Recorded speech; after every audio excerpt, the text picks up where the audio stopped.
Hello student, मेरे YouTube channel पर मैं रोशनी गौतम आप सभी का स्वागत करती हूँ, अभिनंदन करती हूँ। तो आप जो भी स्टूडेंट यूजीसी 2024 को टारगेट कर रहे हैं उनके लिए पेपर 1 की सिलेबस का डिस्कशन करेंगे कि क्या पढ़ना चाहिए, कैसे पढ़ना चाहिए, किस प्रकार से पढ़ना चाहिए। चाहे आपका कोई भी मास्टर में सब्जेक्ट हो, साइकोलॉजी हो या सोशोलॉजी हो, पॉलिटिकल साइंस हो, ये जनरल पेपर आप सभी का बहुत काम आने वाला है। राइट, तो पेपर 1 जो होता है स्टूडेंट, 2 पेपर होते हैं, इसको ध्यान रखिएगा। पेपर 1 होता है और पेपर 2 होता है।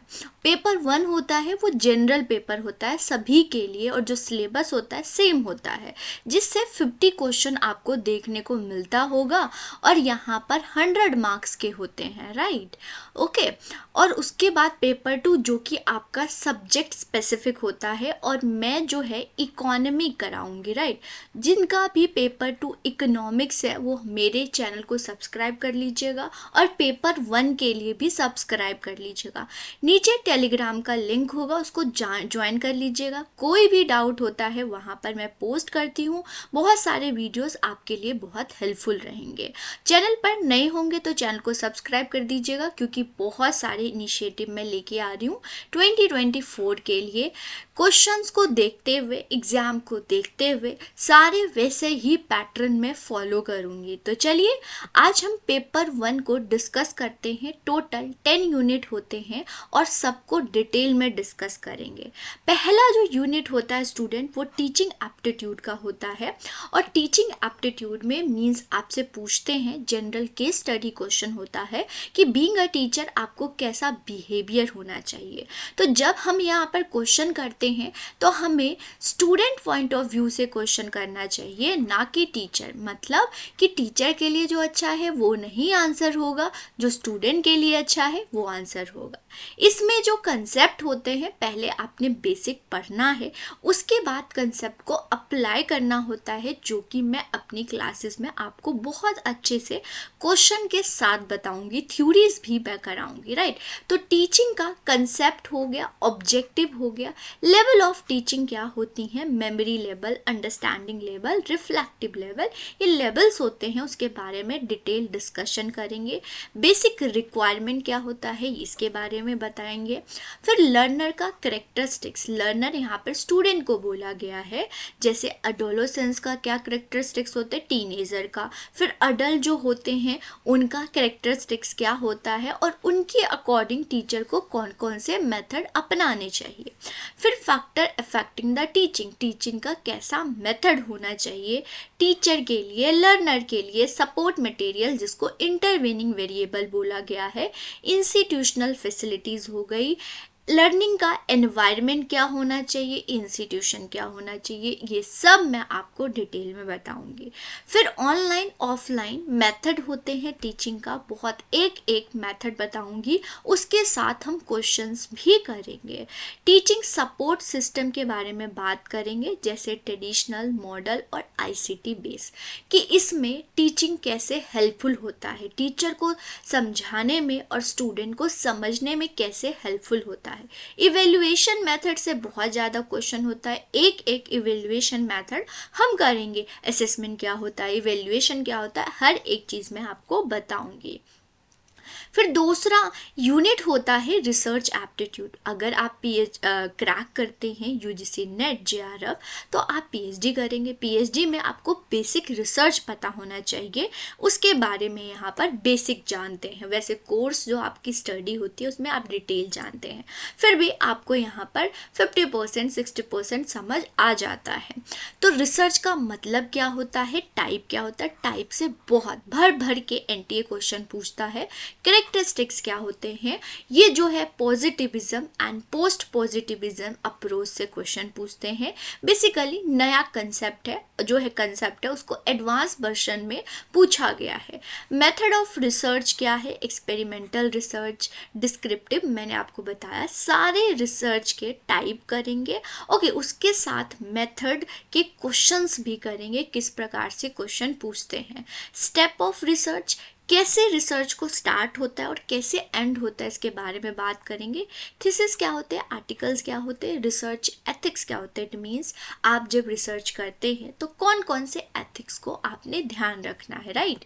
चलिए नेक्स्ट होता है कॉम्प्रीहेंशन। इसमें कुछ मैं आइडियाज़ दूंगी जिसको आप एडॉप्ट करेंगे तो यहाँ पर आपको जो है बहुत बेनिफिशियल होगा। इस प्रकार से पैराग्राफ होते हैं, 5 क्वेश्चन होते हैं, बहुत जनरल क्वेश्चन होते हैं, लेकिन ये कॉम्प्रीहेंशन जो है प्रैक्टिस मांगता है। अभी से आप प्रैक्टिस करेंगे तो एग्जाम में जाके आप 5 में से 3-4 करेक्ट कर पाएंगे। तो ये फ्री का मार्क्स होता है और ये प्रैक्टिस से आता है, ये भी हम करेंगे स्टूडेंट, राइट। फिर आता है 4th यूनिट है कम्युनिकेशन। कम्युनिकेशन में आपको टर्म्स बेस पे क्वेश्चन आते हैं, है ये बहुत ईजी, बट ये बहुत हार्ड हो जाता है अगर आपको टर्म्स नहीं पता होगा। तो कम्युनिकेशन का मीनिंग क्या होता है, टाइप क्या होता है, कैरेक्टरिस्टिक्स क्या होते हैं, राइट। क्वेश्चन के साथ मैं आपको कराऊंगी वर्बल नॉन वर्बल क्या होता है। यहाँ पर बहुत सारे इनके नाम डिफरेंट है, उसके बारे में बात करेंगे। इंटरकल्चरल क्या होता है, ग्रुप कम्युनिकेशन क्या होती है, क्लासरूम कम्युनिकेशन क्या होती है, इसके बारे में बात करेंगे। बैरियर्स क्या होते हैं, इससे भी भर भर के एनटीए यूजीसी क्वेश्चन पूछता है। मास कम्युनिकेशन क्या होता है, सोसाइटीज क्या होती हैं, इसके बारे में बात करेंगे। कम्युनिकेशन है कुछ भी तो आपको दिख रहा होगा बहुत छोटा सा, बट इसमें भी बहुत कुछ है, बहुत डायनेमिक से क्वेश्चन पूछता है। हम प्रीवियस ईयर को देखते हुए इस यूनिट को कवर करेंगे।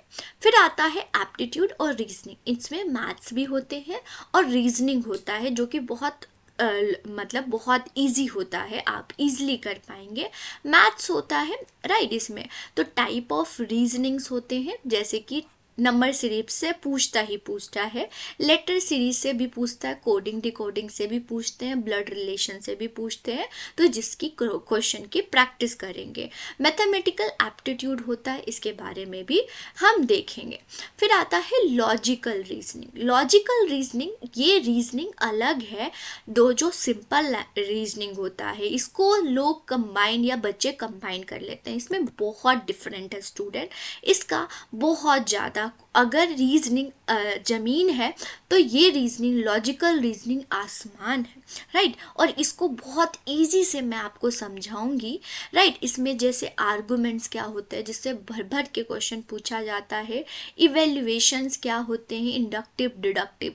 अब देखिए इंडक्टिव डिडक्टिव टीचिंग में भी देखेंगे, रिसर्च में भी देखेंगे और लॉजिकल रीजनिंग में भी देखेंगे, और इसका अलग अलग पर्सपेक्टिव है, अलग अलग इसका क्वेश्चन पूछने का तरीका है। एनालॉजी से क्वेश्चन बहुत ज़्यादा पूछा गया है स्टूडेंट, वेन डायग्राम से क्वेश्चन पूछा जाता है। इंडियन लॉजिक जो स्टूडेंट को बिल्कुल नहीं आता है, मैं आपको कराऊंगी। प्रनाम्स कितने, प्रत्यक्ष हो गया, अनुमान हो गया, उपमान, इससे भी एक क्वेश्चन देखने को मिलता है, राइट। ये व्याप्ति वगैरह में आपको हेतुवाद जो फैलेसीज होती हैं इनके बारे में डिस्कस करेंगे। फिर डीआई, ये भी प्रैक्टिस मांगता है, राइट। प्रैक्टिस मैं आपको कराऊंगी, जितनी आप प्रैक्टिस करेंगे उतना इसमें एनरिचमेंट होगी आपकी, राइट। सोर्स हो गया, मतलब type of different type, normal bar diagram ही देते हैं, उससे क्वेश्चंस होते हैं 5 क्वेश्चंस, और उससे आप कर लेंगे, इजी होता है, इसको हम प्रैक्टिस करेंगे। फिर आईसीटी, बहुत सिंपल क्वेश्चन आता है, इससे हार्ड एंड फास्ट इतना टफ क्वेश्चन नहीं आता, बट ये देखा जाता है। आईसीटी में जनरल एब्रीविएशन 400-500 से एब्रीविएशन है जो कि मैं आपको प्रोवाइड कराऊंगी, राइट। बेसिक इंटरनेट, इंट्रानेट क्या होता है, ईमेल्स क्या होते हैं, ऑडियो विजुअल्स क्या होते हैं, डिजिटल इनिशिएटिव्स क्या है, हायर एजुकेशन में इसके बारे में बताऊंगी। आईसीटी गवर्नेंस के बारे में पूछते हैं, गवर्नेंस अब जो है इतना, ये पहले था अब नहीं है, राइट, ये है। फिर 9th में पीपल डेवलपमेंट एनवायरमेंट्स, इससे भी क्वेश्चन देखने को मिलता है, और यहाँ पर सस्टेनेबल डेवलपमेंट हो गया, मिलेनियम डेवलपमेंट हुआ जो कि मैं आपको समझाऊंगी, राइट। ह्यूमन एनवायरमेंट इंटरेक्शन से एनवायरमेंट कैसे डिग्रेड होता है, कौन कौन सी एक्टिविटीज है। पोल्यूशन करेंगे, एयर, वाटर, सॉइल, नॉइज, सब पोल्यूशन में कराऊंगी, उससे कौन सी बीमारियां होते हैं उससे क्वेश्चन पूछा जाता है। इम्पैक्ट ऑफ पॉल्यूटेंट क्या होते हैं, हैं ये देखेंगे। एनर्जी सारे टाइप के एनर्जी से आएगा और सोलर एनर्जी बहुत ज़्यादा है। विंड हो गया, सोलर, हाइड्रो, ये सारे हम देखेंगे। एनवायरमेंटल प्रोटेक्शन सारे प्रोटेक्शन करा दूंगी जो कि क्वेश्चन भी आता है। क्योटो हो गया, कन्वेंशन हो गया, राइट, क्योटो, किगाली, सारे पेरिस एग्रीमेंट सब हम एक एक करके देखेंगे। और ये सारे आपका people and environment 9th unit में होता है। फिर 10th यूनिट है हायर एजुकेशन। हायर एजुकेशन में स्टार्टिंग प्री एजुकेशन से पोस्ट एजुकेशन क्या हुआ, अभी कौन सा एजुकेशन सिस्टम है, सारे करेंगे। इंस्टीट्यूशन करेंगे, तक्षशिला, नालंदा से आ जाता है, राइट। देखिए यहाँ पर इंस्टीट्यूशनल हायर एजुकेशन और एजुकेशन इन एशियंट इंडिया किस टाइप का था। ओके, ओरिएंटल हो गया, कन्वेंशनल हो गया, नॉन कन्वेंशनल हो गया, प्रोफेशनल हो गया, टेक्निकल हो गया, स्किल बेस्ड एजुकेशन हो गई, ये सब देखेंगे। वैल्यू एजुकेशन, एनवायरमेंटल एजुकेशन के बारे में बात करेंगे। ये सब आपका एजुकेशन सिस्टम में आता है, इसमें होता है। तो स्टूडेंट आज की क्लास को हम यहीं एंड करते हैं। पहले आप अच्छे से सिलेबस देखिए। पैटर्न में आपको नेक्स्ट लेक्चर में बताऊंगी किस प्रकार से क्वेश्चन आते हैं, उसमें हम डिस्कस करेंगे। शॉर्ट वीडियोस भी आएंगी, राइट। तो स्टे ट्यून रहेंगे। चैनल पे नए होंगे तो चैनल को सब्सक्राइब कर दीजिएगा, बेल आइकन दबा दीजिएगा और टेलीग्राम को जरूर ज्वाइन कर लीजिएगा, सारी नोटिफिकेशन वहाँ पर होगी, राइट। तो आज की क्लास को यहीं एंड करते हैं। आप सभी का थैंक यू। नेक्स्ट लेक्चर में मिलते हैं। Thank you.